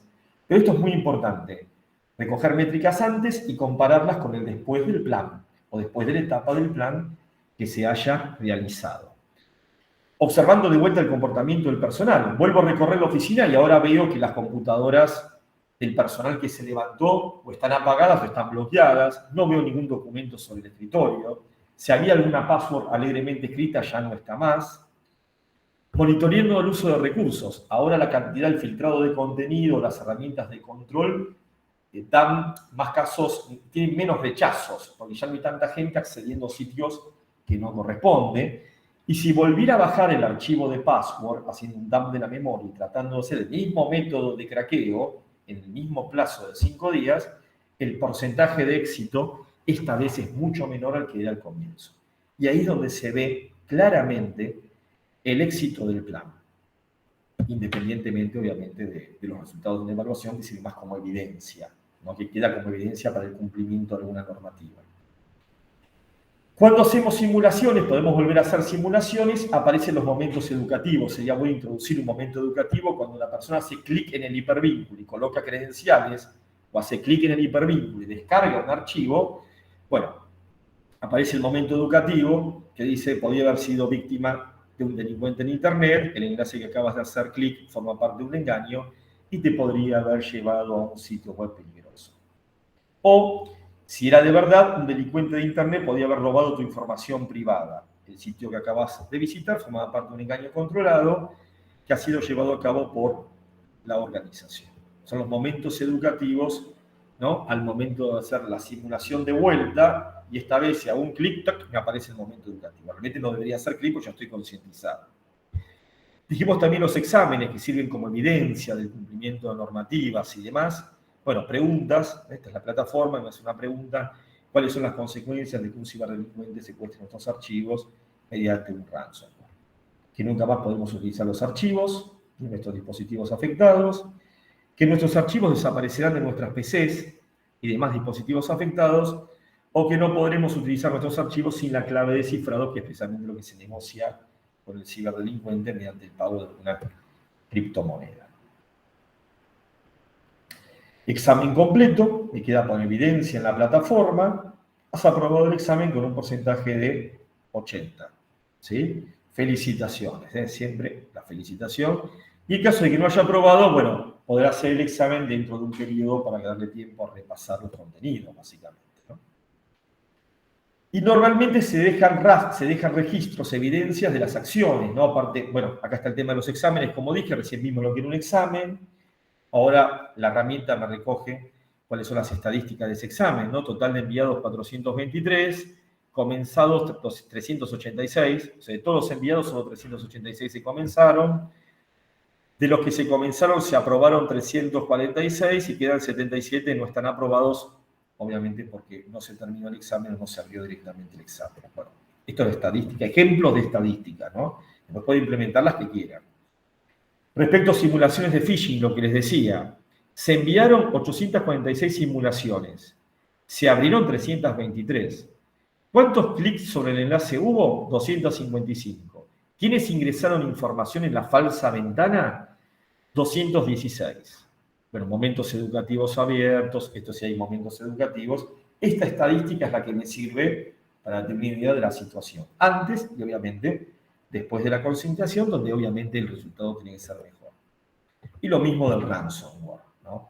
Lo mismo del ransomware, cuántos se enviaron, cuántos fueron abiertos, y cuántos en este caso descargaron. Hicieron clic en el hipervínculo, porque querían bajar ese manual de compras de la FIP, o querían bajar esa multa de seguridad vial, y teóricamente hubieran descargado un archivo malicioso. En este caso la estadística que da la herramienta, pero puede ser la que ustedes quieran, ¿no? Ya sea en formato texto o en formato gráfico con barras, tortas, como ustedes prefieran. Bueno, final ya. Beneficios de un plan de concientización. Siempre, créanme, hay beneficios cuando se concientiza al personal. Siempre hay beneficios. Hay muchas personas que hacen lo que hacen, de dejar abierta la sesión, de dejar documentos, de abrir un navegador y ponerse a escuchar música o ver un capítulo de la serie que no pudo ver, porque no se dan cuenta que eso trae un perjuicio. O sea, no están concientizados. Pero cuando uno los concientiza, si esa persona es una persona responsable, correcta, va a dejar de hacerlo. ¿Sí? Por ende, los casos van a disminuir. Y por supuesto van a tener también las personas que no les importa, que le entran por un oído y les sale por el otro. Pero bueno, siempre hay, pero son los menos, gracias a Dios, y con muchos años de experiencia, son pocos. Entonces, importante reducción de la cantidad de acciones no autorizadas generadas por el personal de la empresa. Incremento significativo en la efectividad de los controles, porque claro, hay menos acciones, digamos, perjudiciales, hay un incremento en la efectividad de los controles. Podemos prevenir amenazas que explotan la unidad del personal, porque concientizarlo ya no van a caer en el cuento del tío, o en el señuelo de phishing, o en el señuelo de ransomware, cuando nos llamen por teléfono o lo que fuera. Inclusive mejorar la seguridad propia de cerrar la estación de trabajo, no hablar temas sensibles en lugares públicos, no escribir las passwords en ningún lugar visible o no escribirla, seleccionarla mejor para que sea mucho más fuerte contra un potencial ataque, ayuda a evitar el fraude, el desperdicio y abusos de recursos informáticos en los casos que uno está usando, por ejemplo, el correo, digamos, para inscribirse en sitios o foros o lo que fuera que no debería, o usar el acceso a internet para ver esa película, escuchar música o lo que fuera. Entonces, obviamente, hay una mayor eficiencia en el uso de los recursos que están disponibles para las actividades propias de la organización. Conclusiones, parte final, la que terminar siempre con conclusiones. Considerar la concientización como un proceso anual no es la charla perdida en el año. La charla es una forma de presentar los contenidos muy útil porque es muy dinámica, interactiva, pero no es la única forma, como ya vimos en el plan que demostré, ¿no? Está la parte también, obviamente, de presentar los contenidos con una plataforma de e-learning, los contenidos de refuerzo, etc. Entonces, considerarla como un proceso anual donde vamos tocando los temas que son significativos para la organización desde el punto de vista de la concientización de usuarios, es decir, aquellos puntos que son vulnerables para la organización. Demuestra compromiso por parte del nivel superior. La manera ideal de presentar los contenidos del plan de concientización es aquella que resulte más atractiva para los usuarios. Siempre es el concepto rector, ¿no? Uno recomienda la presentación, pero si eso es muy problemático, puede ser con la plataforma de e-learning, debidamente desarrollados los contenidos para que sean atractivos, como les mencioné, ¿no? Realizar capacitaciones presenciales y a través del uso de plataformas que automaticen el proceso de concientización suele ser la combinación ideal para lograrlo. Y me quedo con estas dos. Por eso están en negrita y subrayadas. Muchos ataques exitosos en organizaciones que han sido blancos de ataques podrían no haber sido exitosos si los usuarios hubieran estado debidamente concientizados. Muchas veces explotan las vulnerabilidades del personal al no poder explotar, digamos, o lograr una intrusión técnica, porque hay medidas de seguridad, y cada vez hay más medidas de seguridad. Señores, los pentesting son cada vez más difíciles de hacer para aquellas empresas que debidamente implementan la seguridad por capas como debe ser. Son cada vez más difíciles comparado con lo que era antes. Por eso muchos intrusos, atacantes, buscan el lado flojo, el eslabón más débil, el usuario. Ataques del lado cliente, ataques de ingeniería social, etc. O sea, repito, muchos ataques exitosos podrían no haberlo sido si los usuarios hubieran estado concientizados. Y por último, la falta de un control técnico puede compensarse con un efectivo plan de concientización. Entonces, yo puedo no tener, por ejemplo, dinero, obviamente, pues esto es presupuesto. No vayan a pensar que la seguridad es barata. La seguridad es cada vez más cara, indudablemente, pero necesaria. Entonces, si no tengo presupuesto para, por ejemplo, implementar un filtro de contenidos, si concientizo a los usuarios para que no accedan a sitios que no deberían acceder porque no son operacionales para el trabajo, puedo estar compensando en cierta medida la falta de ese control técnico, que en este caso el ejemplo sería el filtro de contenido. Lo ideal sería estrategia por capas, tener el filtro de contenido y obviamente concientizar a las personas para que no accedan a esos sitios. Pero bueno, repito nuevamente, la falta de un control técnico puede compensarse mediante la ejecución de un efectivo plan de concientización. Bueno. Excelente, Fabián. Excelente, muchas gracias. Por favor, mi coronel, ¿cree que voy a encender la cámara? Bien, yo aprovecho ahora, hay un par de preguntas. Igualmente, si alguien no mandó alguna pregunta y la quiere hacer en este momento, bienvenida. Le comento una experiencia que conozco de manera directa en un evento de ciberseguridad internacional, y esto también es un comentario que puede ser de utilidad para los que están participando en la charla. Es muy frecuente que el señuelo de los pendrives caídos, perdidos, se usen en las charlas y en las conferencias de ciberseguridad. Así que hay que estar preparados. En ese caso tuvimos la oportunidad de traerlos, o sea, nosotros íbamos preparados para levantarlos, traerlos a nuestro laboratorio de informática forense y analizar cuál había sido el intento. En ese caso era un PDF, por supuesto, que tenía propaganda de una de las empresas, y bueno, establecía un proceso de comando y control. Así que vino bien para convalidar que, en primer lugar, estábamos atentos, digamos, pero además nos sirvió para ver qué había en ese momento como señuelo, ¿no? Que eran los PDFs. Así que, ojo, y eso es una recomendación en general, cuando van a eventos de seguridad, tengan bloqueados sus celulares, tengan bloqueados cualquier elemento electrónico, porque es muy frecuente el uso desde hasta las tarjetas personales electrónicas, así como los dispositivos. Mi coronel, voy a generalizar su recomendación. Porque aparte, el tema de los pendrive y demás se suele hacer en las empresas también. Pero si van a un evento de seguridad, no vayan con la computadora. Van al Ecoparty, yo no llevo la computadora al Ecoparty. Y miren lo que les digo. El celular, apago datos y apago el wifi. Quedo con la línea telefónica por si me llaman de casa, nada más.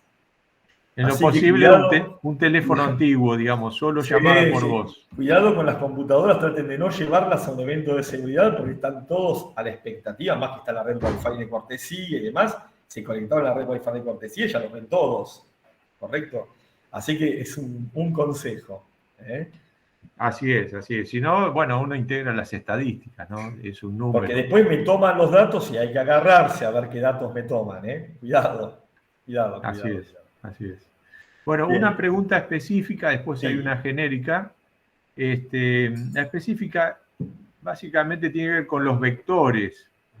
Los vectores están siendo cada vez más sofisticados para ingeniería social. Sí. Hace un tiempo ya está el correo electrónico, todo lo que es el fraude de transacciones, command in the middle, básicamente emulando a uno de los extremos del correo por un uso inseguro del correo electrónico, sin firma digital, etcétera, etcétera. Y ahora también nos enteramos, y eso también lo comento porque viene bien para invitar a la charla de mañana, que se ha simulado con inteligencia artificial una llamada telefónica. Así que, ¿cuál sería hoy la recomendación que usted haría para esos nuevos canales, además de los tradicionales que son típicamente de la falta de conciencia? Aún siendo conscientes, hay una serie de recursos hoy que la tecnología da, en la cual obliga al usuario a prepararse mucho más todavía. Bueno, es correcto que los vectores de ataque obviamente van evolucionando, como lo dijimos, típicamente, y por supuesto se siguen usando los clásicos, ¿no? Porque el phishing por correo electrónico sigue estando a la orden del día, ¿no? Y hoy se usan otros canales. El tema telefónico ya se usaba antes, donde a veces me llegaba un número telefónico, por ejemplo, a través del correo. En vez de un hipervínculo me llegaba un número telefónico. Discaba ese número telefónico. Usted sabe que con el auge de lo que es la telefonía sobre IP o voz sobre IP, uno puede tener un número presencial del país, donde nos llama la atención que está llamando a un telediscado o a un código internacional del país, y lo atiende un IBR que se monta directamente. Nosotros teníamos con Ezequiel Salis, hoy lo tengo, se me fue a Facebook, está allá en los Estados Unidos, habíamos preparado una simulación donde teóricamente representaba un IBR de un banco, donde llegaba ese número y uno llamaba al banco que fuera, estaba personalizada para determinados bancos. Ahora no lo puedo decir el banco que era, ¿no? Pero teóricamente le contestaba paso por paso y le pedía que uno introduzca la clave que usaba para la tarjeta de crédito en el sistema, y el sistema se la tomaba y se la dejaba en texto plano en un archivo, ¿no? Lo habíamos montado con este sistema de telefonía, se me fue un poquito el nombre. Bueno, se me fue el clásico sistema de telefonía sobre CentOS. Bueno, no viene al caso, no importa, puede ser cualquier plataforma. Todo eso ha evolucionado hoy a todos los canales digitales, como puede ser el mensaje de SMS, que también existe, y principalmente se usa el WhatsApp. ¿Sí? Y principalmente se usa el WhatsApp. Y bueno, ahí ¿qué es lo que tenemos? Siempre la concientización del usuario. Todo tipo de mensaje, que eso es fundamental y no desaparece del esquema defensivo, ¿no? Todo mensaje extraño, o por más que no me parezca extraño, por más que, digamos, desde el punto de vista diseño parecería venir del banco del cual yo estoy suscripto, porque puede ser también que sea el voleo, donde me viene una cuenta, voy a suponer, del Banco Patagonia, y yo no tengo el Patagonia, tengo el HBC. Entonces, evidentemente eso se descarta. Pero si es un spear phishing o es un ataque preparado, dirigido para un blanco específico, va a venir súper customizado. Súper customizado. Que va a parecer que sea algo real, porque eso es un poco de diseño que lo puede hacer cualquiera con una determinada herramienta. Ante la duda, no hago clic en nada, no mando nada, porque como dicen los bancos habitualmente, y digo los bancos porque es el caso más común, nadie le va a pedir una clave, nadie le va a mandar un acceso. Ante la duda me comunico al banco. O me presento al banco o llamo a mi ejecutivo de cuenta. Técnicamente, las medidas de seguridad, todo lo que tiene que ver con Endpoint Detection and Response, fundamentalmente para dispositivos finales de usuario, es lo que técnicamente me puede ayudar, si no estoy debidamente concientizado, a evitar el fraude. Distintas soluciones que hay de distinto tipo, ¿sí? Mejores, no tan buenas. Para telefonía uno a veces dice, uy, pero para telefonía no, porque me pone un poquito lento el teléfono, y uno trata de evitar colocar un EDR o una solución anti-malware en el teléfono, por donde puede venir perfectamente el ataque. Puede ser el objetivo perfectamente del ataque.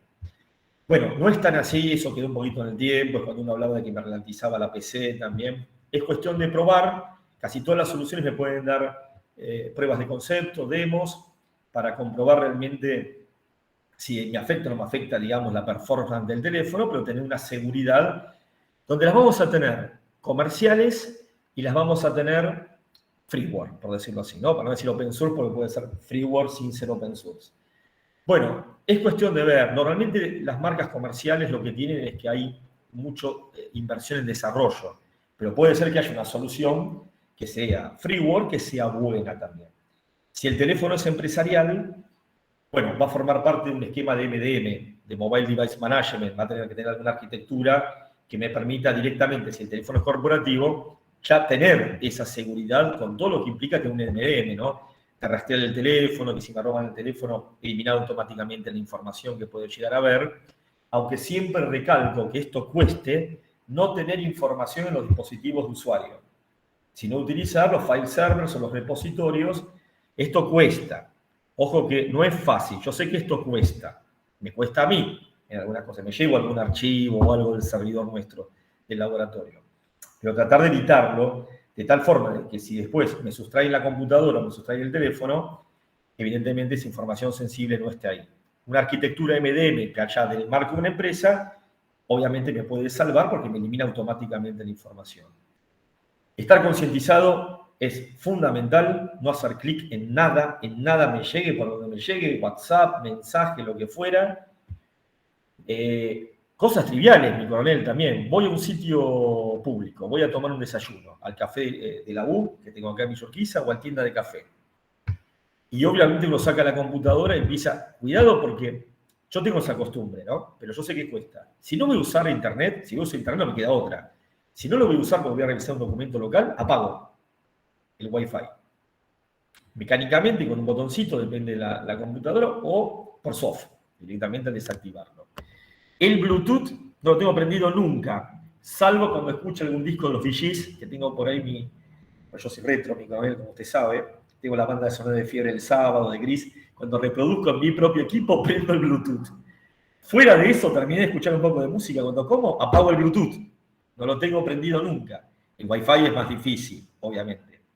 Pero traten de acostumbrarse a eso para evitar ese tipo de incidentes. Pero lo mejor, y si quieren más con los pies en la tierra, estar concientizado a no hacer clic en nada, a no revelar ningún tipo de información, por más que sea perfecto el señuelo, y a tener alguna herramienta tecnológica en el dispositivo que me ayude en caso de que se me pase algo y yo quiera hacer un clic para evitar directamente que eso se descargue o que la conexión al sitio malicioso se produzca, ¿no?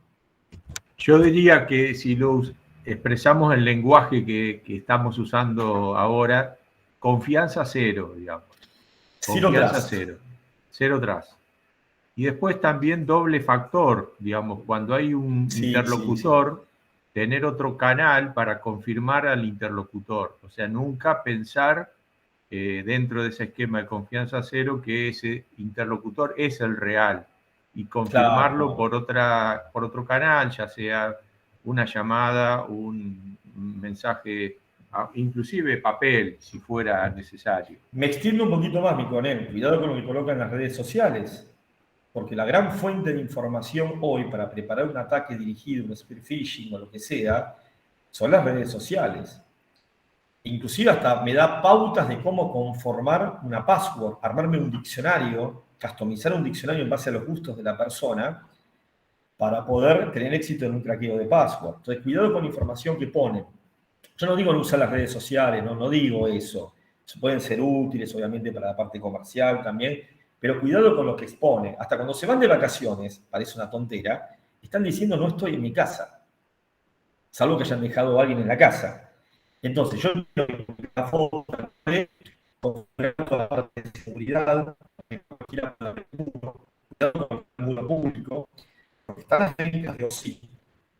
Ustedes saben que nosotros privamos mucho por OSI, damos un servicio de OSI que es muy importante para algunas empresas, de Open Source Intelligence, inteligencia de fuentes abiertas. Acá no hay un hackeo, todo es información que está en fuentes abiertas, que la gente, que alguien pone a disposición.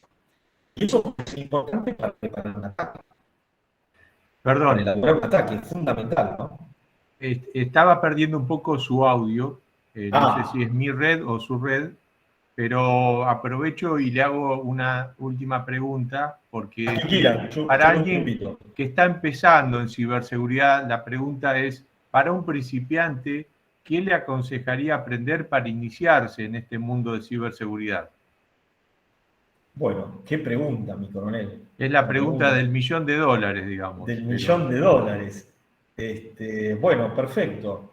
Hay que estudiar. No cabe ninguna duda, hay que estudiar. La seguridad de la información, o si quieren la ciberseguridad, principalmente la protección de la información digital, con el Red Team y demás, cada vez tiene más aristas. Es un cubo que tiene varias aristas.